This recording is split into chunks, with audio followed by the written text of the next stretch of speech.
Et bonjour à tous, bonjour à toutes. Bienvenue dans ce webinaire sur la gouvernance de la data. Vaste sujet que la data. Et alors aujourd'hui, ça va être quand même un focus un peu particulier. On va commencer par la gouvernance qui constitue en fait le pilier, les piliers d'une organisation d'entreprise. Alors, qui vous accueille aujourd'hui? C'est un webinaire duo et plus que duo puisque il y a France Supply Chain, l'association derrière ce projet et son partenaire Sitwell et aussi qui prendront la parole, vous verrez après, les membres. Parce que France Supply Chain, c'est une association qui est constituée de plus de 5000 membres, voilà, 5500, 6000 membres aujourd'hui, issus de très diverses structures, des entreprises très majoritairement, mais aussi une cinquantaine d'écoles qui sont issues de tous les secteurs d'activité en France ainsi qu'à l'international, comme vous pouvez voir sur la slide.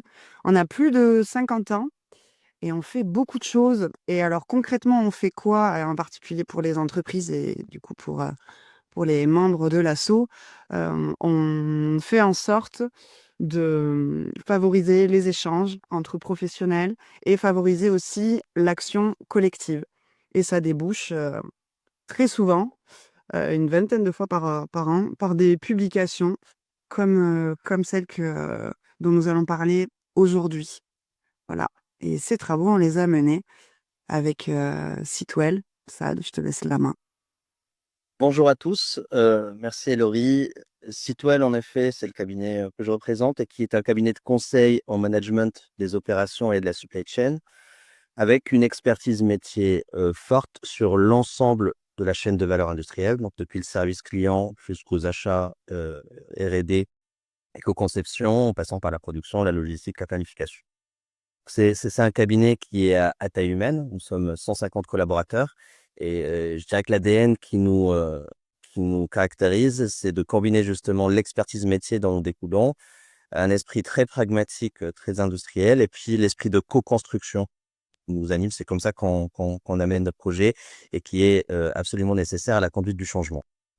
Et donc dans l'activité que je représente, nous accompagnons nos clients sur l'organisation des SI, sur les schémas directeurs et stratégies de systèmes d'information, sur l'assistance à maîtrise d'ouvrage sur les projets de transformation en système d'information, l'IA, la culturation IA et la roadmap IA, et bien sûr la data qui est notre sujet d'aujourd'hui. C'est ça. Et alors, c'est un sujet qui soulève beaucoup de questions. Alors, je répète, mais n'hésitez pas à utiliser le chat tout au long de cette présentation, puisqu'à la fin, nos trois intervenants vont pouvoir répondre à un maximum de questions. Et pour celles potentiellement qui n'auraient pas été répondues, on publiera un article derrière avec une FAQ. Donc, voilà, posez vos questions tout au long du webinaire. Et je vais laisser la caméra et le micro. C'est parti, vous allez pouvoir vous présenter. Bon webinaire. Merci. Honneur aux dames, Delphine, je t'en prie, je te laisse te présenter. Merci Olivier. Donc bonjour, moi je m'appelle Delphine Cuvillier, je suis responsable des douanes pour la région France chez Alstom depuis à peu près 15 ans et je suis membre supply chain depuis 2 ans. Et l'idée aujourd'hui, c'est de vous parler des données douanières pour que vous compreniez un peu l'aspect données dans notre métier de douane. Je vais embrayer, donc bonjour à tous, bienvenue. Moi, je suis Olivier Weiss, je travaille chez Renault Trucks. Je pense que vous avez une valide idée de ce qu'on peut produire, mais donc véhicules industriels de tout type en opérant sur différents marchés. Et moi, je suis depuis 7 ans en charge au sein de Sales and Operation Planning. À la fois, je suis responsable de la demande et Business Development Manager. Et ce faisant, je suis loin d'être un spécialiste de la data comme peut l'être Saad. Par contre, j'ai une appétence et un besoin d'utilisation de la data raisonnée qui est évidemment extrêmement importante. Et on accompagne beaucoup de projets autour de la data au sein de Renault Trucks. Et donc, Saad Kadioui, bon, je ne me suis pas présenté effectivement en présentant Sitwell, mais je suis associé chez Sitwell et en charge de l'activité qui accompagne nos clients sur leur projet de transformation de système d'information. Et donc, dans mes expériences passées, j'ai accompagné plusieurs entreprises sur la mise en place, la définition et la mise en place de leur gouvernance et de leurs organisations autour de la donnée. C'est de ça dont on va parler aujourd'hui. Peut-être une petite précision avant qu'on qu'on démarre et qu'on déroule l'agenda. On en reparlera à la fin, effectivement, de ce webinaire, mais on va essayer aujourd'hui de vous présenter de façon assez succincte, et on a bien conscience du temps assez limité, mais du résultat finalement des travaux qu'on a pu mener dans le cadre du Lab Digital France Supply Chain, hein, dont je fais partie au même titre que Delphine ou Sad.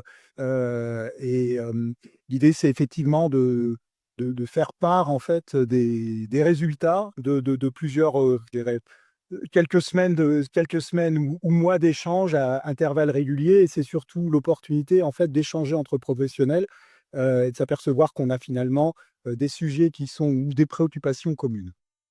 Alors, comme vous le voyez, on va dérouler en 4 points, et je vais laisser Delphine démarrer pour ce premier point en matière de rôle et responsabilité. Qu'est-ce que tu voudrais dire, Delphine, à ce sujet? Ah bah, alors effectivement, les rôles et responsabilités, c'est souvent quelque chose qui n'est pas clair dans les entreprises, et on entend très souvent des personnes, notamment des métiers, qui nous disent, bah, on n'est pas des spécialistes, ce n'est pas notre problème. Alors, ça, j'ai envie de te demander, que pourrais-tu répondre à ces personnes pour les rassurer? Bah, je vais commencer par mettre les pieds dans le plat. C'est le métier, le principal responsable de la qualité de la donnée. Alors, j'ai conscience quand je dis ça, je provoque un peu. C'est pas tout à fait vrai, mais ce n'est pas si éloigné de la réalité. Parce que la réalité, c'est qu'il y a une responsabilité d'organisation, d'efficacité du processus, du rituel, qui est bien chez les structures responsables de la data, mais la responsabilité du contenu et de la qualité de la donnée est bien chez le métier. Et ce qu'on retrouve chez beaucoup de clients, c'est une organisation, je retrouvais ça beaucoup chez des clients que j'ai accompagnés, des organisations où un service est affecté à la création et à la maintenance de ces données-là. Il reçoit les demandes de création d'articles de fournisseurs, les saisit dans le système, et c'est son rôle. Alors, au-delà du fait que le métier de ces personnes était perçu comme pas passionnant, ce qui est vrai, car au-delà de certains contrôles qui peuvent d'ailleurs très bien être faits dans le système, ils n'avaient pas réellement de valeur ajoutée sur la création ou de la modification de la donnée. Mais le vrai impact de ce genre d'organisation, c'est que ça dilue la responsabilité de la qualité de la donnée. Le métier ne se sent pas responsable parce que ce n'est pas lui qui saisit, et le service qui saisit les données, bah, il n'est pas responsable non plus parce que c'est pas lui qui fournit la donnée.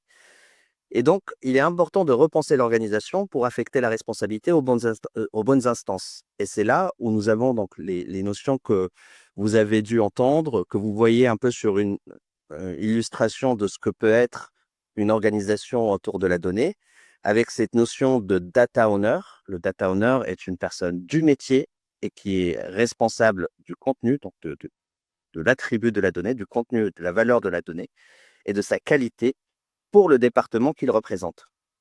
Donc, le data owner va porter cette responsabilité métier autour du contenu de la donnée. Puis, vous avez dû entendre aussi data steward. Le data steward, lui, va avoir plutôt une responsabilité d'animation de ces processus-là et de faire en sorte que le processus de création, de modification, de suppression de données se fasse de façon fluide. Et puis, on a un chef d'orchestre au milieu qui a plusieurs noms. Ça peut être un Chief Data Officer, ça peut être un Master Data Manager. On peut avoir plein de noms, mais c'est bien ce chef d'orchestre qui s'occupe justement de communiquer avec ses responsables contenu qui sont le Data Owner et ses responsables animation qui sont les Data Stewards. Alors, dans ce que tu dis, Sad, moi, il y a une chose en tout cas, que je retiens et qui m'interpelle, ou en tout cas me fait écho à ce que je peux vivre, c'est le métier, c'est la responsabilité de la donnée. Je voudrais illustrer ce que tu dis par un exemple que j'ai moi-même personnellement vécu. Donc, comme je vous l'ai précisé, je suis en charge du processus de la demande commerciale au sein de Renault Trucks. Et bien évidemment, des piliers de l'animation de cette demande, c'est la donnée. Et je vais juste illustrer par un exemple que vous retrouverez beaucoup plus en détail dans le guide, et que l'idée n'étant pas de passer trop de temps dessus, mais dans notre environnement, on a par exemple une donnée signifiante qui sont les codifications modèles de véhicules. Ce sont des modèles à 7 digits, et finalement chaque digit est signifiant. Et on s'aperçoit qu'avec le temps, on fait coexister une ancienne codification avec la codification actuelle, et qui nous permettent notamment d'identifier le type de silhouette, le typologie de moteur, le typologie de normes d'émission, etc. Et dans la codification actuelle, chaque digit est signifiant, c'est-à-dire que en exploitant correctement la donnée, on peut obtenir des informations tout à fait pertinentes. Sauf que certains anciens codes modèles subsistent, et si on emploie la nouvelle codification avec cette ancienne codification de modèle, on arrive à des données erronées. D'où le lien, et c'est l'objet de mon propos ici, de dire la responsabilité ou la proximité avec le métier, elle est essentielle parce que c'est le métier qui va pouvoir dire là, attention, on a un écart potentiel. Et donc, ce faisant, on est tous utilisateurs de données. Donc, on va extraire les données et l'utiliser et se l'approprier. Sauf qu'on doit pouvoir se dire, tiens, le métier a bien fait son métier. Justement, le métier a bien fait son métier et son boulot. Et on sait que la donnée, elle est fiable. Petit exemple d'illustration, je pense que chacun peut en trouver dans son environnement, et là je glisse sur les bonnes pratiques et au risque de paraître un peu insistant, la proximité métier entre la partie donnée et la partie justement utilisateur, elle est essentielle parce que c'est ce qui fait le lien et c'est ce qui garantit aussi que la donnée est bien gouvernée. Delphine, est-ce que tu aurais quelques exemples d'une autre bonne pratique que tu voudrais mettre en avant? Oui, oui, tout à fait, Olivier. Je te remercie parce que effectivement, je partage les mêmes problèmes que toi, dans le sens où je suis le métier, mais je suis pas un expert de la donnée. En revanche, on traite des données qui sont essentielles, et par exemple la maîtrise du code douanier. Et pour vous donner un exemple, le code douanier, c'est la carte d'identité du produit. À quoi il sert? Il sert surtout à traverser les frontières et permettre de connaître les obligations et les droits pour les importateurs, mais aussi comme les exportateurs. Et en fait, ce code douanier, il est lié à un nombre de réglementations incroyables, puisque aujourd'hui, il y a 375 réglementations non douanières qui sont associées à un code douanier. Imaginez le nombre de données qu'il faut gérer et qui soient associées à ce code douanier. Et en plus, ce code douanier, c'est une donnée qui est évolutive. Pourquoi? Parce qu'elle est définie par le Code mondial des douanes et donc modifiée tous les 5 ans. Si je n'ai pas l'appui de quelqu'un, d'un data steward qui puisse m'aider à mettre à jour ces données, ça devient quelque chose de très compliqué pour moi. Donc, nous avons vraiment besoin de travailler avec des gens de la technique dont c'est le métier. En revanche, nous gardons cette connaissance de la donnée et de la façon dont elle évolue. Donc, effectivement, ça, je pense que ce schéma est très explicatif et permettra aux gens de s'y retrouver. Absolument. Et aujourd'hui, en termes de recommandations, alors si on se posait la question sur qu'est-ce qu'on devrait mettre en place si on souhaitait aller vers cette organisation, alors on est tous d'accord aujourd'hui, on se dit, c'est assez clair, la responsabilité de la qualité de la donnée est bien chez le métier. Maintenant, comment on fait pour avoir ces champs d'action, ces périmètres, comment on les définit? Qui est responsable de la donnée supply chain, qui est responsable de la donnée production, etc. Et comment faire ce travail-là? Ce travail-là, il est absolument nécessaire parce que si on veut garder et se prémunir de cette dilution de responsabilité dont je parlais au début et qui est importante pour la qualité de la donnée, il est important de bien dessiner ces périmètres-là, par exemple, et de ne pas s'arrêter à la donnée, mais même des fois à l'attribut de la donnée. C'est-à-dire que l'article, par exemple, sur cet article-là, qui est une donnée qui est consommée par l'ensemble des périmètres de responsabilité, l'affectation de cette responsabilité, elle va aller au niveau de l'attribut, par exemple de lead time. Est-ce que le lead time d'achat de composants, c'est une responsabilité du service appro, c'est une responsabilité du service achat, c'est une responsabilité du service R&D, et définir qui est le maître de la qualité de cette donnée-là.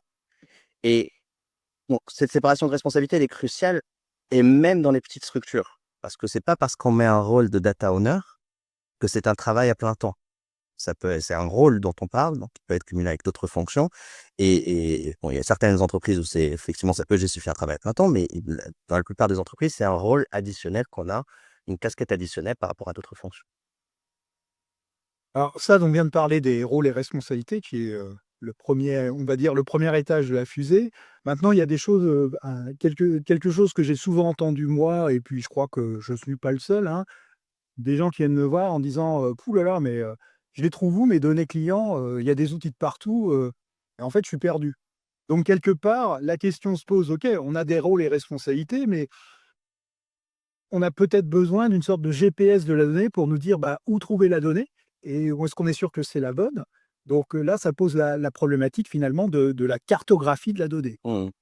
Qu'est-ce que tu peux nous dire à ce sujet? C'est un bon point, Olivier, parce que pour le coup, c'est normal de s'y perdre. Et il y a deux raisons à cela.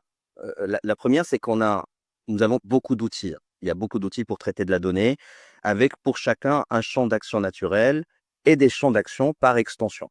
C'est-à-dire, on a un ERP le but, c'est de gérer de la donnée maître et de la donnée transactionnelle, mais il peut par extension, sur certains contextes, faire du cycle de vie produit. Et ajouter à cela que toutes les entreprises n'ont pas le besoin d'avoir tous les usages outillés, ni les ressources financières d'ailleurs et people pour le faire. Eh ben, il n'y a pas une urbanisation de données. Ce que j'appelle urbanisation de données, c'est cette cartographie d'où est-ce que doit être logée quelle donnée, où est-ce qu'on a le droit de créer ou de modifier quelle donnée, qui est le maître, qui est l'esclave. Donc, c'est de définir un peu cette cartographie, ce GPS, si je reprends ton terme, d'où se trouve la donnée. Eh ben, cette urbanisation, il n'y en a pas une idéale pour toutes les entreprises. Mais par contre, il y a une urbanisation idéale pour chaque entreprise en fonction de son contexte. Ce qui est important dans l'urbanisation, c'est d'abord de réfléchir aux usages. Quels sont les usages que j'ai besoin d'outiller dans le contexte de mon entreprise? Est-ce que j'ai besoin de gérer du cycle de vie produit? Est-ce que j'ai besoin de gérer des données commerciales avancées, des médias autour de mes produits? Est-ce que j'ai besoin d'une source unique de vérité parce que j'ai plusieurs ERP et je veux être sûr d'avoir la bonne information logée dans un MDM, par exemple? Et ensuite, en fonction de la complexité de cet usage, je définis ce que j'ai besoin de détacher d'un outil. Par exemple, de dire, OK, aujourd'hui, le cycle de vie produit me demande d'être assez cadrant dans la construction de mes produits, de ma R&D, et donc j'ai besoin de le détacher par rapport à un ERP. Ou est-ce que j'utilise l'extension d'outils existants pour faire cet outillage-là? Et un exemple, si je suis dans une entreprise qui produit des pièces d'usinage standard, hein, avec peu de documentation, des cycles de vie produits qui sont hyper lents, hein, c'est la vis classique, eh ben, j'ai peut-être pas besoin d'un PLM. Et peut-être que pour les nouveaux produits que je crée, un workflow ERP pourrait suffire. Par contre, si on est dans un fashion retailer qui, lui, a des cycles et des collections hyper rapides de 3 ans, de 3 nouveaux produits par an, peut-être que là, effectivement, la mise en place d'un PLM est importante pour la gestion de mes données. Il y en a plusieurs et voilà, donc plusieurs typologies. Ce qu'il faut retenir, c'est que l'urbanisation, il y a plusieurs outils, il y a une urbanisation idéale et ce qui va définir ça, c'est l'usage et la complexité d'usage. Est-ce que j'ai besoin d'outils ou pas? Alors ça, pour illustrer ce que tu viens de dire, j'ai un très bon exemple parce que effectivement, en douane, on a l'impression que la déclaration en douane, elle est vue comme un acte administratif, alors qu'en fait, c'est la collection de nombreuses données qui vont être rattachées dans un seul et même document. Et je vous ai parlé des 372 réglementations non réglementaires. Il faut bien vous dire qu'elles sont associées à des documentations, voire des explications techniques. Eh bien, nous, en tant que déclarants en douane, il va falloir qu'on aille collecter toutes ces informations. Donc, c'est très important pour nous de savoir dans quel outil on doit aller le chercher. Et je pense à un exemple très précis qui est par exemple la nouvelle réglementation avec les États-Unis et que certains exportateurs connaissent et auxquels ils sont confrontés, qui est la section 232.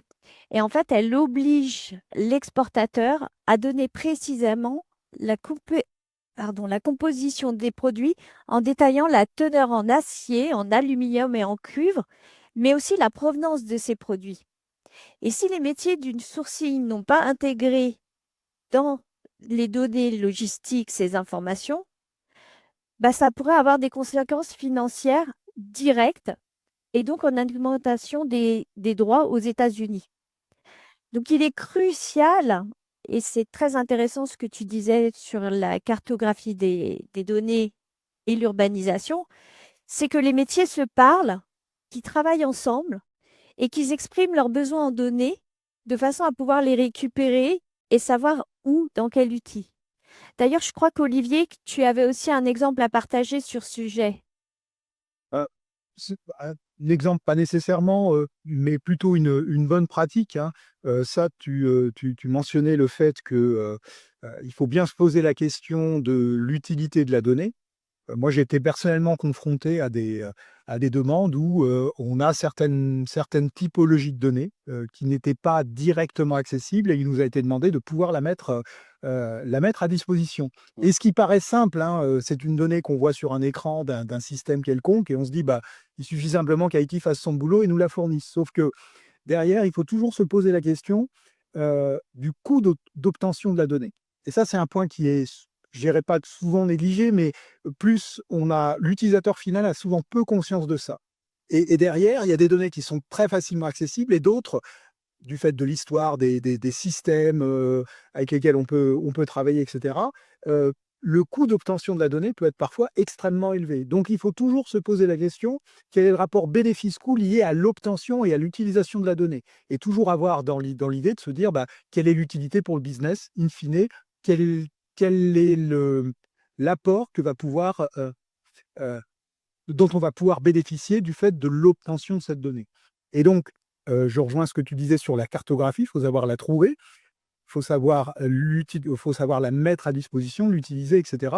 Et tout ça, effectivement, a un coût qu'il est nécessaire de chiffrer. Donc, l'aspect, on va dire, une fois encore, coût d'obtention de la donnée ou optimisation des coûts liés à l'utilisation de la donnée, rien n'est gratuit, hein, et ça, on le sait. Et donc, il faut aussi avoir ça en tête au moment où, justement, on cherche à les utiliser. Je pense que c'est un point important et cette notion alors je vais pas parler de frugalité de données, mais d'optimisation et de rapport bénéfice-coût autour de la donnée, ça va être un élément important et on va y revenir sur une autre dimension. Mais si aujourd'hui on devait se poser la question, du coup, ok, donc on se dit, ok, la responsabilité du contenu de la donnée, elle doit arriver chez le métier. Et sur la structure data, je dois avoir la responsabilité plutôt d'animation du processus, ça c'est clair. Je dois avoir une cartographie de mes données qui explique où se trouvent les données, où sont logées les données, et donc je dois décider de cette urbanisation-là de façon liée à mon usage et pas par rapport à ce que couvrent naturellement ces outils. Ça, c'est le deuxième enseignement. Mais du coup, comment faire cette urbanisation? Quelles sont les recommandations qu'on pourrait avoir pour faire cette urbanisation? Pour moi, il y en a plusieurs, on ne va pas tous les citer, mais une des plus importantes, au-delà de ce que vous avez évoqué, Delphine et Olivier, c'est, et j'enfonce peut-être une porte ouverte, mais c'est la relation maître-esclave. Dans cette urbanisation de données, il faudrait faire attention à où est-ce que les données doivent être logées. Elles ne doivent pas systématiquement être logées partout où il y a un champ, mais plutôt partout où elles ont un intérêt. Si j'ai une donnée qui est nécessaire au multimédia de mon produit, qui va aller dans mon DAM, mais que j'ai pas besoin qu'elle arrive dans l'ERP, elle n'a pas besoin d'être logée dans l'ERP. Et donc, le fait, au-delà du logement naturel de ces données dans leurs outils, il faudrait qu'il y ait un seul endroit, si possible, un seul endroit pour qu'elle soit créée, modifiée dans cet endroit-là, et que pour chaque donnée, on ait une relation d'un seul maître et plusieurs esclaves. Parce que pour des raisons évidentes de maintenance de l'intégrité de l'attribut, il ne peut y avoir qu'un seul endroit où elle peut être créée, modifiée. Alors, on vient de parler responsabilité, on vient de parler cartographie. Évidemment, tout de suite, un des éléments qui vient aussi en tête, et c'est le troisième point de notre approche, c'est la sécurité des données. Delphine, tu as peut-être en tête deux, trois choses entendues à ce niveau-là? Ah bah oui, complètement. Sur la sécurité des données, on entend souvent des phrases types du genre bah, la confiance, ça fait partie de nos valeurs dans l'entreprise, donc bah, pourquoi on irait mettre une ex à gaz? Ou alors, bah, de toute façon, les données, on ne sait pas trop à quoi ça sert, et puis ça ne nous empêchera pas d'avancer. Donc, quel conseil pourrais-tu donner, Sad, pour concilier à la fois une urbanisation des données qui soit robuste, mais en même temps sécurisée? C'est des verbatims qui font sourire parce qu'on les entend réellement et pas qu'une fois dans les entreprises. Et ce qui est important, je pense, dans la gestion de la sécurité de la donnée, donc sécurité, alors on est en train de parler de sécurité au sens confidentialité des données. Nous n'allons pas adresser la partie cybersécurité parce que ça mériterait un webinaire à part entière. Mais en termes de confidentialité de données, et donc, c'est-à-dire qui peut voir quoi, qui peut créer quoi, qui peut modifier quoi, c'est le niveau de granularité adéquat dans le contexte de l'entreprise. Donc, encore une fois, je comprends tout à fait les entreprises qui ne veulent pas aller trop loin dans cette séparation parce qu'effectivement, très rapidement, on peut aller sur des usines à gaz. Mais j'ai besoin de dire quelles sont mes séparations et mes groupes de confidentialité qui font le plus sens dans le contexte de mon entreprise, sans vouloir être hyper restrictif, mais sans être hyper permissif non plus. Donc, comme dans tout, il y a un équilibre à aller chercher. Et on a une tendance qui peut être observée à aller sur des niveaux de séparation fins, mais il faut garder en tête ce qui va vraiment nous pousser à être pragmatique là-dedans, c'est le niveau de maintenabilité. Plus j'ai des séparations fines, plus mes rôles et autorisations vont être un enfer à gérer.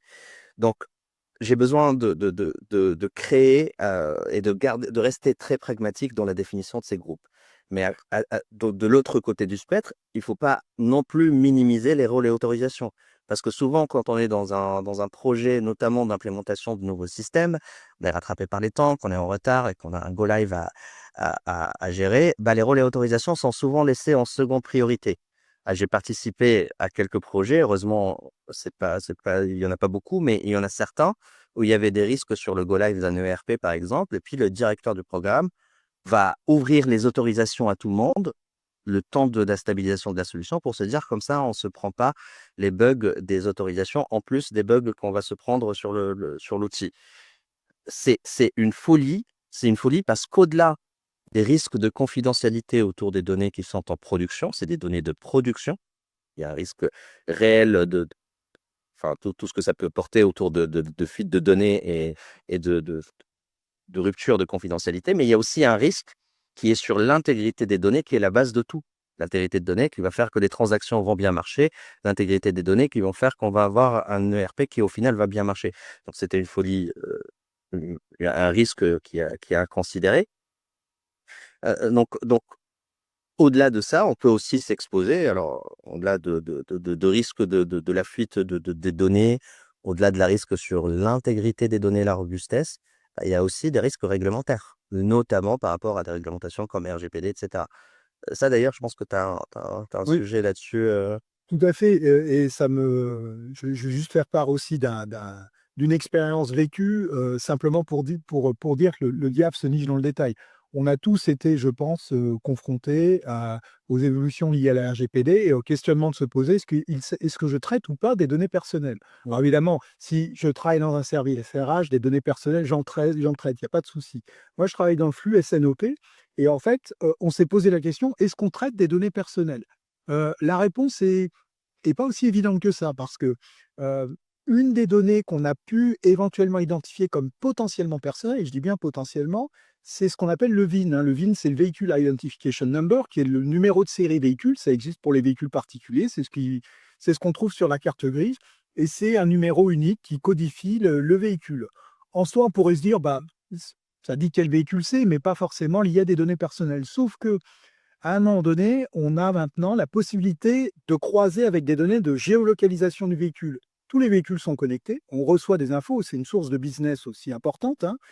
Mais la problématique se dit, tiens, est-ce que si je croise le numéro de VIN avec la géolocalisation, je ne peux pas avoir des informations qui permettraient d'identifier le conducteur?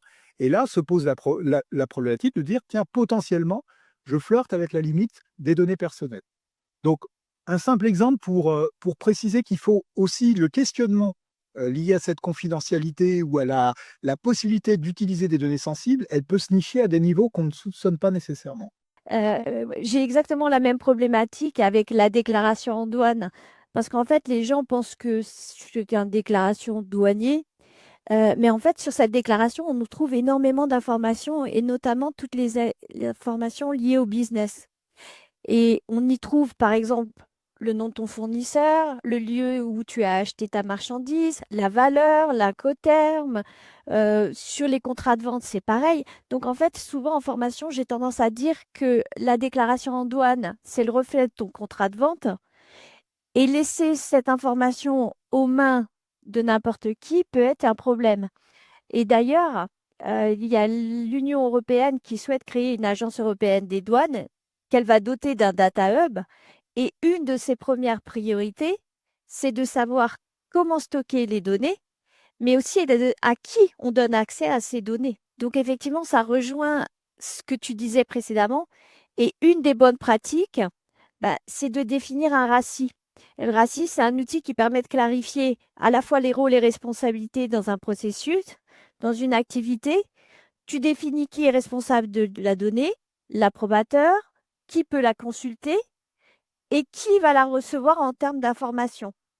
Et puis, ça permet aussi d'éviter des doublons et fluidifier la collaboration, surtout entre les différents interlocuteurs. Moi, j'avais, pour rebondir sur ce que tu dis, moi, j'ai un autre exemple de bonne pratique et je vais l'illustrer avec un exemple, je pense qui va parler à beaucoup d'utilisateurs. C'est aussi de se poser la question, est-ce que j'ai besoin, enfin, quelles restrictions d'accès aux données je dois le faire? Et c'est en fonction, évidemment, des besoins métiers. Et je vais l'illustrer par un exemple, je pense que tout le monde a eu. Vous savez que maintenant, depuis 2-3 ans, il y a eu un développement exponentiel des outils de business intelligence, hein. Alors, je ne vais pas faire la promotion d'outils que vous connaissez forcément, on peut en citer quelques-uns, tels ClickView, ClickSense, Power BI, etc. Peu importe la solution, derrière, ce qui souligne, enfin, ce que ça montre, c'est la facilité avec laquelle, par rapport à il y a quelques années, hein, on peut utiliser la donnée, la mettre en forme et la diffuser via des rapports, etc. Et c'est effectivement par rapport au... j'ai un certain âge maintenant, donc je me souviens comment ça se passait il y a quelques années. Et en fait, derrière, il faut aussi se poser la question, il y a une facilité de diffusion de l'information, et parfois on oublie la question de la restriction, ou en tout cas de la gestion des autorisations liées aux données. Et y compris, alors soit en interne entreprise, hein, mais également en externe, parce qu'il y a des possibilités pour le faire qui sont assez étonnantes et faciles. Donc, une fois encore, hein, cette gestion d'autorisation, elle est vraiment, c'est peut-être un peu fastidieux, mais elle est essentielle pour éviter tout risque lié à la diffusion des données. C'est un point hyper important, Olivier, que tu tacles. Alors, c'est vrai que tu le prends par l'angle de la BI, mais on peut aussi le prendre par l'angle de l'IA. Ce qui est sûr, c'est que l'exposition autour de la confidentialité des données aujourd'hui, elle est beaucoup plus forte qu'elle ne l'était il y a 15 ou 20 ans. Ça, c'est certain, avec justement les avancées côté BI, avec l'avancée côté IA aussi. On connaît la capacité des LLM à engranger une masse d'informations, à aller chercher ces informations dans les outils ERP ou autres auxquels le LLM est exposé.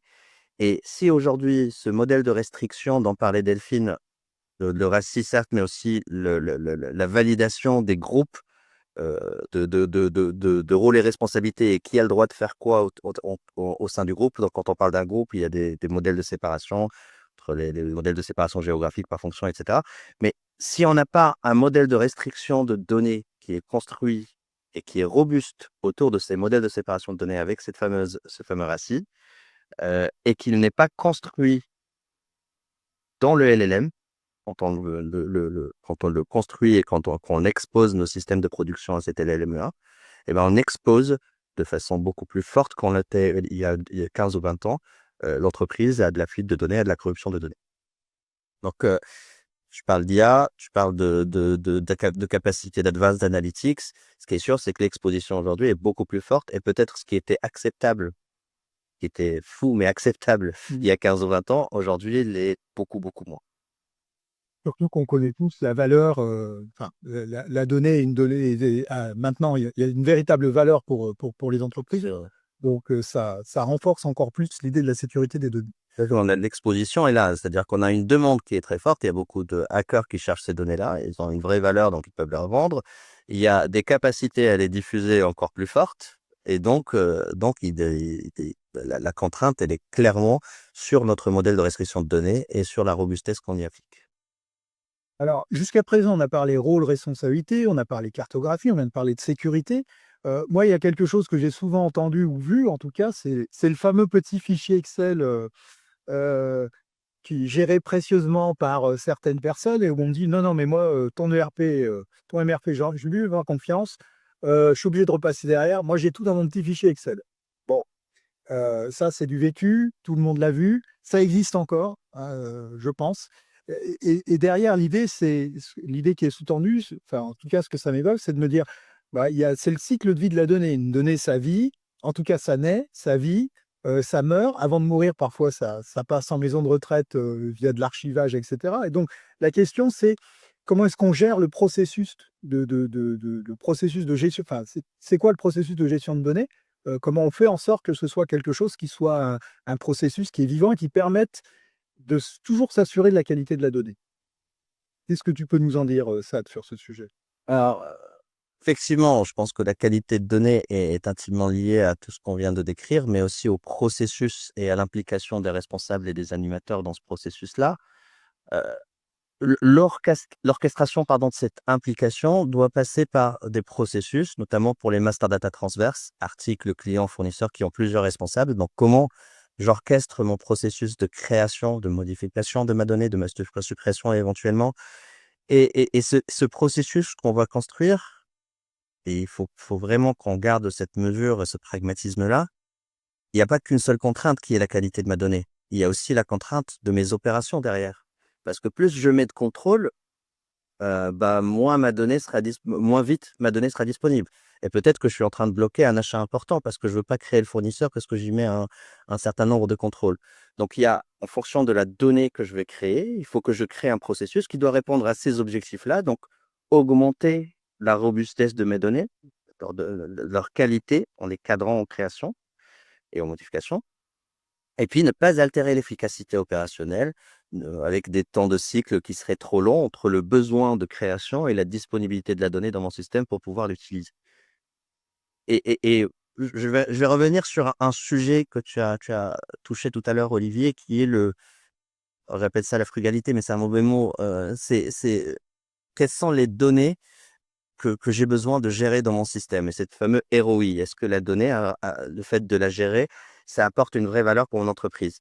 On a un trend qui était tendance, qui était perçue ces dernières années sur toutes les données doivent être enregistrées, même celles pour lesquelles il n'y en a pas un usage, parce que big data, parce que data lake, parce que, etc.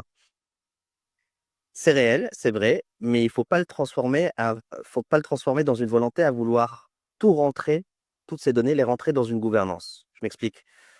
Il y a les données non structurées, les données où je n'ai pas encore défini un usage. Si je dispose d'un data lake, je peux les mettre dans ce data lake de façon non structurée en disant, le jour où j'en aurai un usage, je vais les transformer pour pouvoir les consommer, ces données.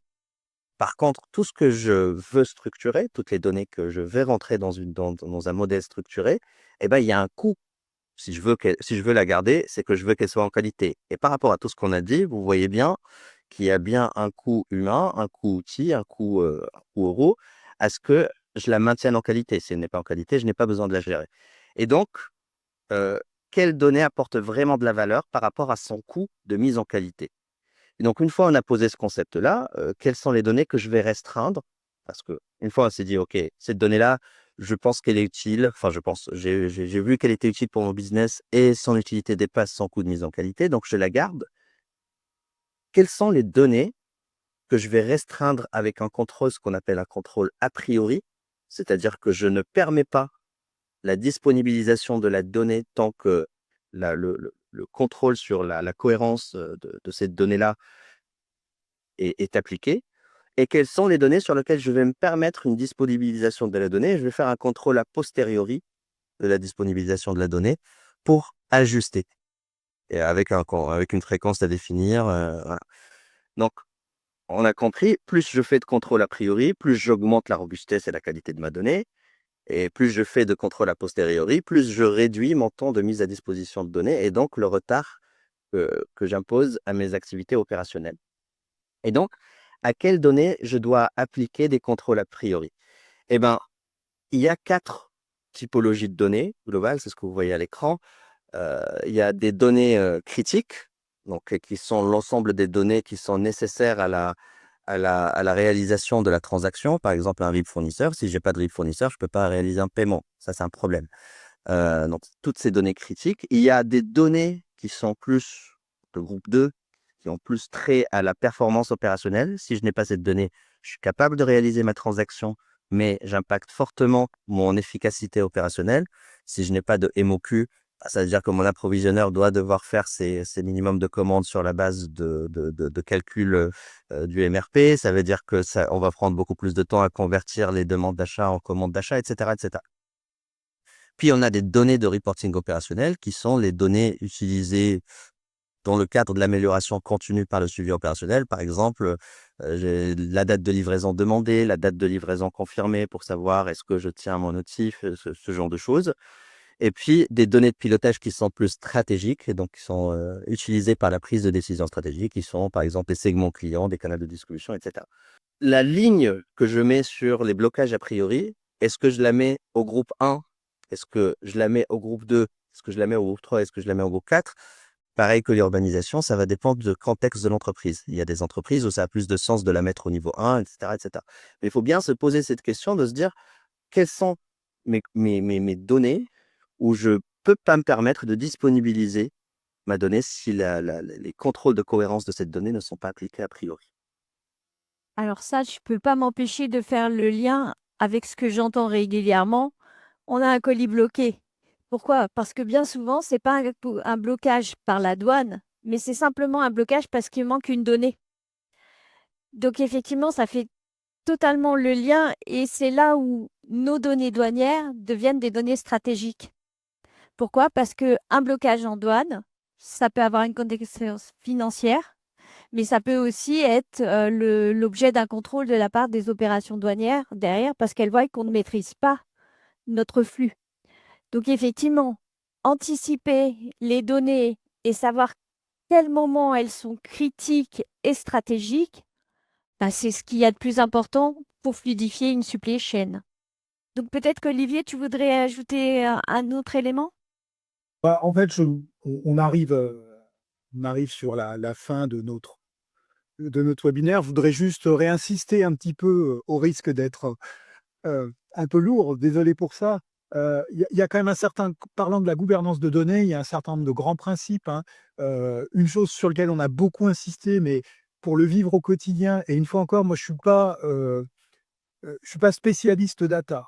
Je vais me qualifier d'utilisateur avancé, mais il doit y avoir une responsabilité métier claire, c'est-à-dire une donnée, un référent métier. Pourquoi? Parce que moi, je travaille beaucoup je suis beaucoup en lien évidemment avec des gens de chez IT dans mon métier.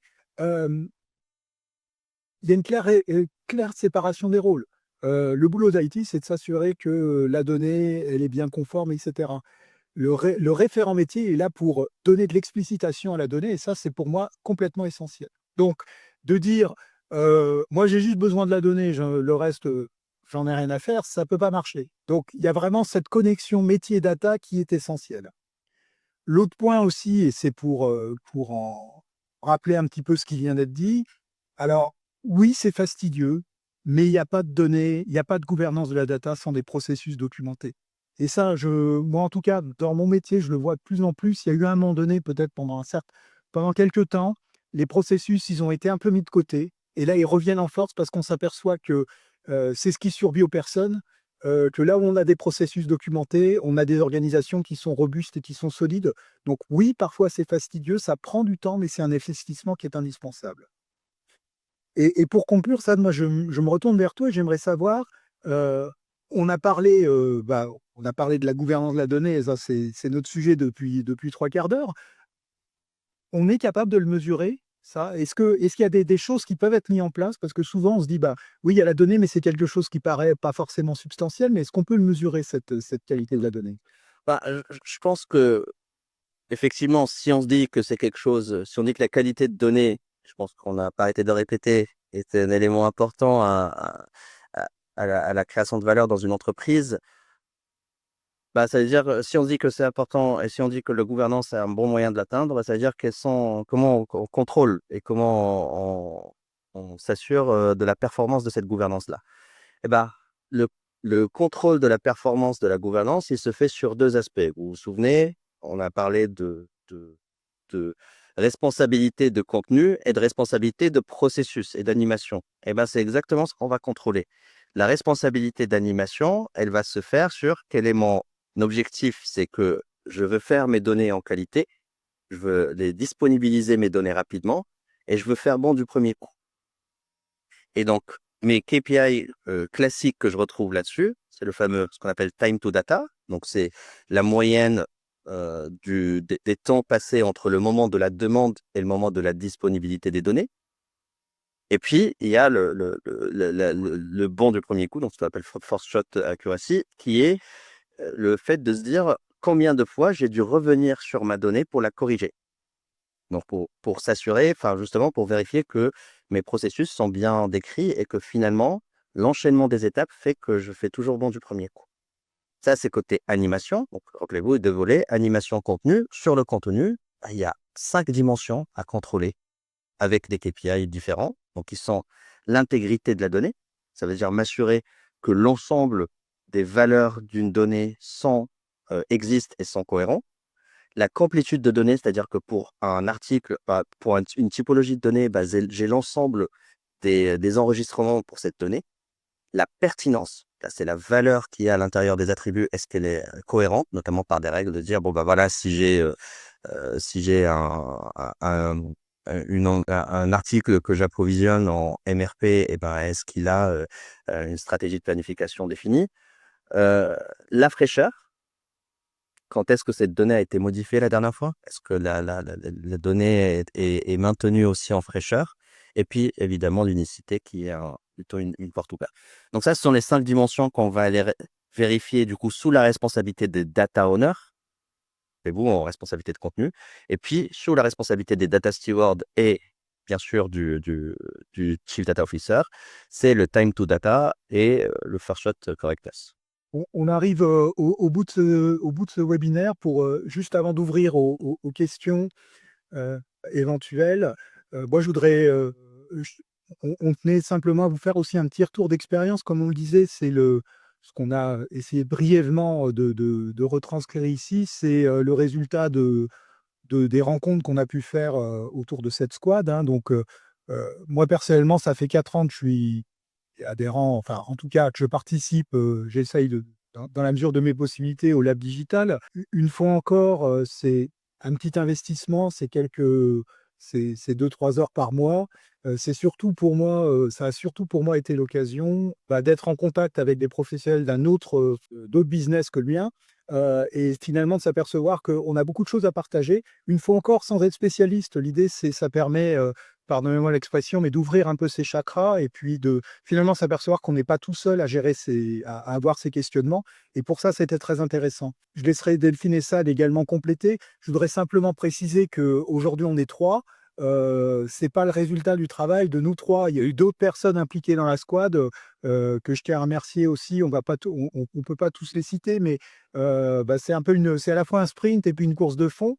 Mais néanmoins, ça a été vraiment des éléments très enrichissants. Et une fois encore, je vous invite à vous approcher de France Supply Chain si vous voulez vous aussi participer et contribuer au Lab Digital. Il y a vraiment énormément de sujets et on sent que c'est très, très bouillonnant. Effectivement, Olivier, moi, je suis tout à fait d'accord avec toi. Et étant pas une spécialiste data, je trouve que ça a été une opportunité pour moi de rentrer dans ces sujets donnés.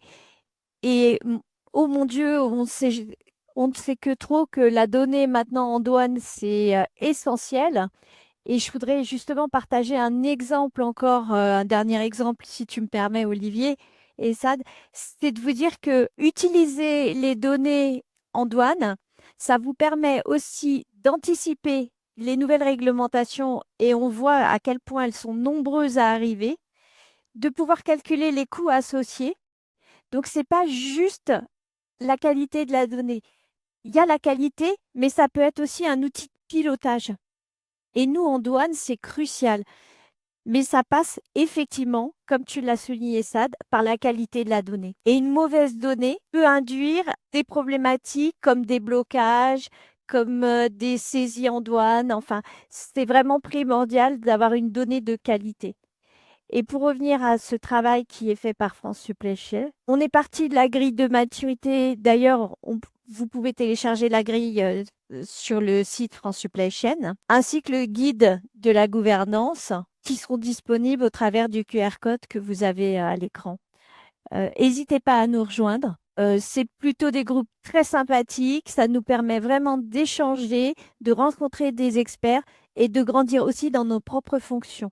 Donc merci et je te laisse continuer, Sad, Oui, pour alors la je vais conclusion. être très bref, Delphine, parce que j'ai vu plusieurs bonnes questions, même très bonnes, et du coup, j'aimerais quand même qu'on ait l'occasion de revenir dessus. Très rapidement, j'étais évidemment hyper content de faire partie de ce groupe et on a passé au-delà de la qualité du rendu. Je pense qu'on a passé aussi des bons moments ensemble, donc ça, c'était top. Et je voulais juste pointer le fait qu'en tant que professionnel de la donnée et de consultant là-dessus, je suis plutôt content de l'intérêt que que ce sujet a récemment. Et ça, c'est un sujet aujourd'hui, on sent que la maturité de l'entreprise a gagné là-dessus. On sent que c'est un sujet qui n'est plus perçu comme le travail de la DSI, mais plutôt comme un travail de toute l'entreprise.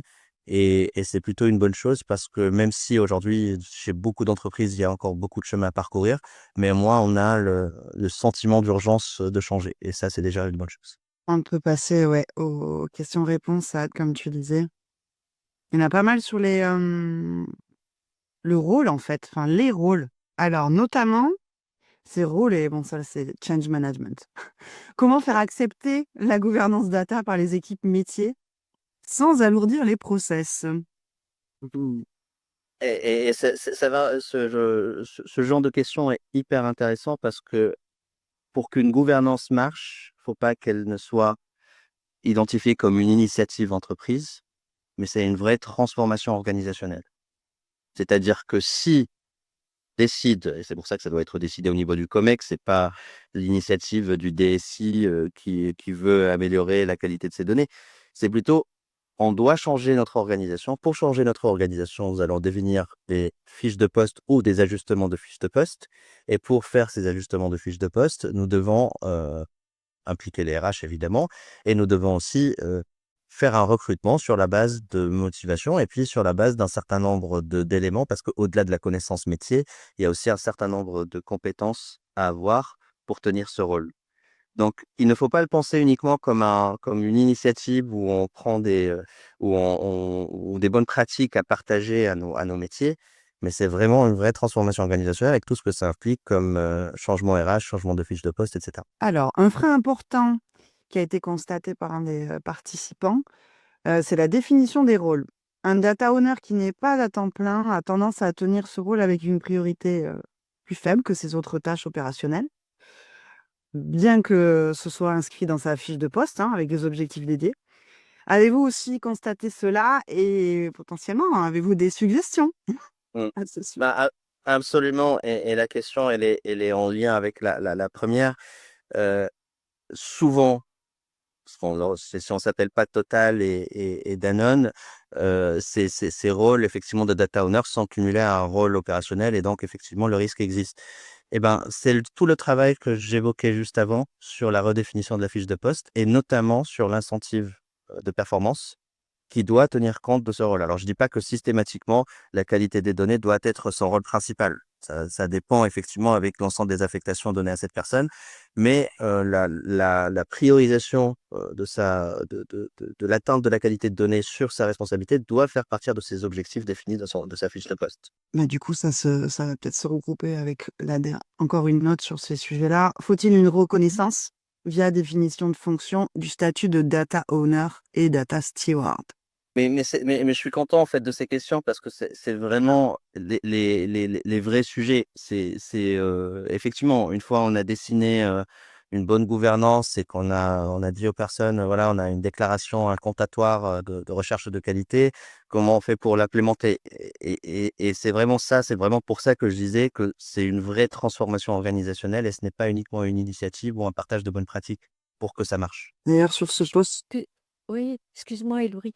Et je pense qu'effectivement, nous, côté métier, Olivier comme moi, on peut témoigner de cette problématique. C'est-à-dire que si moi, je cherche un data scientist en douane, je vais pas en trouver. Donc, je suis obligée de prendre quelqu'un qui est vraiment un utilisateur de données que je vais former à la douane et pas l'inverse. Sinon, je n'y arrive pas, en fait. Et tu as raison sur l'évolution des fiches de poste. en cas d'incident ou de fuite de données, quels sont les processus de réaction recommandés?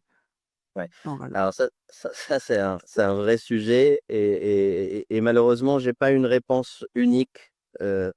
et je pense que personne ne l'a, une réponse unique à cette question. On est en train de toucher aussi avec la cybersécurité, mais sur la réaction, la réponse qu'on pourrait donner aujourd'hui avec ce qu'on a exposé, et dans le cadre du thème de ce webinaire, c'est il faut construire un niveau de processus différent en fonction de la typologie et de l'exposition de risque, de la typologie de données qui a fuité.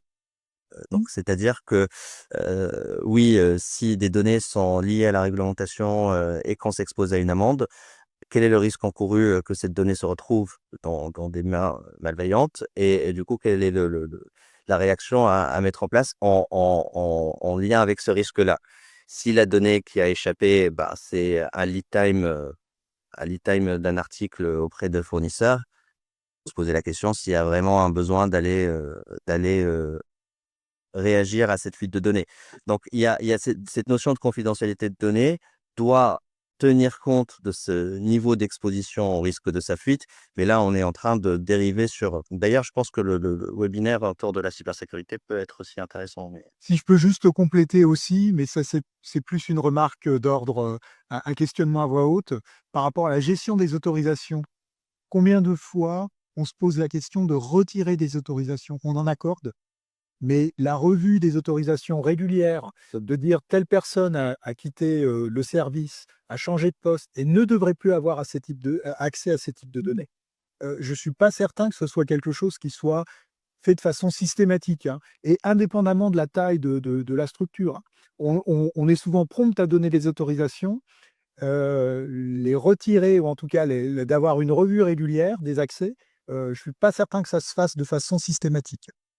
C'est un excellent point et malheureusement qui est très répandu chez beaucoup d'entreprises où on raisonne à la personne et aux accès par personne plutôt qu'au profil. Et donc effectivement, si on raisonne, enfin, après, j'imagine bien que si on a une matrice de relais d'autorisation déjà implémentée, c'est compliqué de revenir sur une conception par profil. Mais si on est dans ce cas-là, effectivement, on n'a pas fait une conception de relais d'autorisation par profil, eh ben, il faudrait absolument avoir cette revue régulière. C'est tout à fait vrai. Bah, je peux donner un exemple, hein, pour la certification douane. Effectivement, là, on a un portail partagé avec la douane. Et une des premières choses que fait la douane quand on a cet audit des certifications, c'est qu'elle vérifie les profils utilisateurs, hein, pour s'assurer qu'effectivement, on a bien les bonnes personnes. Donc, tu vois, ça fait vraiment partie des bonnes pratiques, hein. Et alors, pour clore, c'est pas vraiment une question, une remarque, mais vous pouvez rebondir dessus. On indique que c'est parfois compliqué de quantifier les ROI, la diminution des risques, etc., pour justifier du temps à passer sur ces actions de qualité data. Et puis, du coup, pour les partager auprès des décideurs en interne, qu'est-ce que ça vous évoque? Vas-y, tu veux le faire dire? Ouais, moi, chez nous, on a eu des questionnements internes, notamment au moment où il y a eu un peu entre guillemets, une mode, mais qui est un peu redescendue sur les RPA, notamment, utilisation de données, etc. Je pense qu'il faut aussi on peut pas dissocier cette question des processus. Et parfois, la première question à se poser, il faut toujours se poser la question du pourquoi on a besoin de la donnée. Qu'est-ce qu'elle nous apporte, en fait? Et parfois, on s'aperçoit que le processus qui est affilié n'est pas forcément super, super robuste. Donc, il n'y a pas de réponse unique, c'est forcément du cas par cas. Je suis d'accord, le ROI, il est compliqué, surtout à quantifier. La méthode, on va dire, la plus évidente et la plus simple et qu'on a essayé de prendre, c'est finalement quel est le temps qu'on va passer à essayer d'obtenir une donnée, à la rassembler, à la consolider manuellement. Ça peut déjà être une première approche et surtout, on est obligé de le combiner par rapport à c'est quoi l'utilité business. Si c'est juste obtenir une donnée parce que ça, entre guillemets, j'en ai besoin pour mon usage perso et que ça peut faut se poser la question, mais s'il y a un intérêt business, ça peut faire gagner du temps, etc. Très souvent, on va, je dirais, évaluer un ROI par rapport au fait que il y a une personne qui passe beaucoup de temps à consolider cette donnée. Elle est utile, mais elle n'est pas obtenable. On ne peut pas l'obtenir facilement. C'est une réalité, je suis d'accord avec ce que tu as dit, Olivier, mais c'est une réalité. Mais comme je disais, aujourd'hui, je sens que il est beaucoup plus facile de convaincre autour de l'importance d'une donnée en qualité que ce l'était il y a 15 ans. Et le ROI, il se trouve plus en risque à ne pas faire, en risque sur la performance des transactions, en risque de non-conformité réglementaire, mais aussi en opportunité ratée, parce que aujourd'hui, avec tous les virages technologiques et innovations qu'on a aujourd'hui, il n'y a aucun virage technologique qu'on peut prendre si on n'a pas des données en qualité. Et donc, au-delà effectivement du rationnel classique, si on n'a pas des données en qualité, notre approvisionneur passe beaucoup plus de temps à traiter de son MRP, on risque de surlivrer, etc., etc. On rajoute, et puis du rationnel réglementaire, on rajoute aujourd'hui le rationnel des opportunités manquées autour de l'IA, autour de l'analytique avancée, etc., etc. Très bien, merci. Ça y est, on est arrivé au bout. C'était vraiment passionnant. Merci beaucoup. Voilà, on vous laisse nos coordonnées si vous voulez encore creuser le sujet. Quelqu'un a été intéressé pour une intervention. Ça, c'est à préciser. Quoi dire? J'ai mis dans la conversation le lien direct, puisqu'il y en a qui ont des soucis avec leur téléphone là, pour télécharger le guide. Mais sachez que de toute façon, vous recevrez un email avec voilà, la présentation du jour et le lien pour télécharger la ressource. Merci beaucoup pour votre attention. À bientôt parmi nous, j'espère. Bonne journée.